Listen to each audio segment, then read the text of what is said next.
Imagine a situation where a company takes on significant new debt not to grow, but to pay its owners a large sum of cash. It sounds attractive, a quick return on investment, but what unseen dangers might lurk beneath this financial maneuver?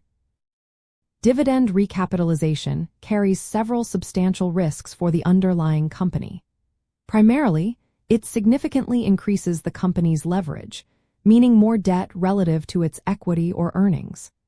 This heightened debt burden can lead to reduced financial flexibility, increased vulnerability to economic downturns, and a greater risk of default or bankruptcy. The core reason these risks emerge is the fundamental change in the company's capital structure. By borrowing extensively to fund a dividend to equity holders, the company's balance sheet shifts from having a healthy equity cushion to being heavily reliant on debt. This new debt typically comes with higher interest payments, which eat into the company's operating cash flow, limiting its ability to invest in growth, research, or simply weather unexpected financial storms.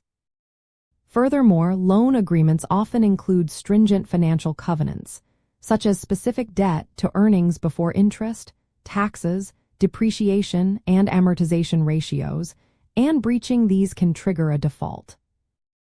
For private equity firms or investors contemplating such a move, it is crucial to perform rigorous due diligence on the company's projected cash flow sustainability.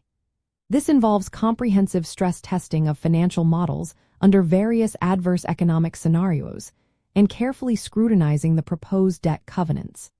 Ensuring that the company can comfortably service the increased debt, even in challenging times, is paramount.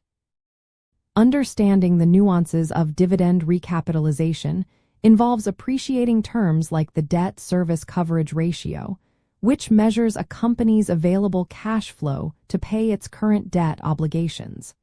A lower ratio post-recap signals increased risk.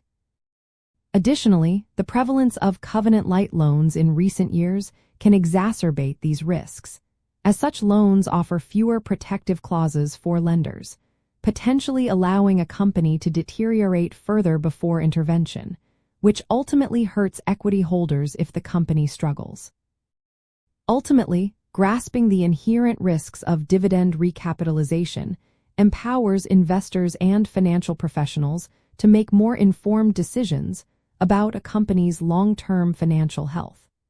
It highlights the critical balance between extracting value for shareholders and maintaining the operational resilience and growth potential of the business.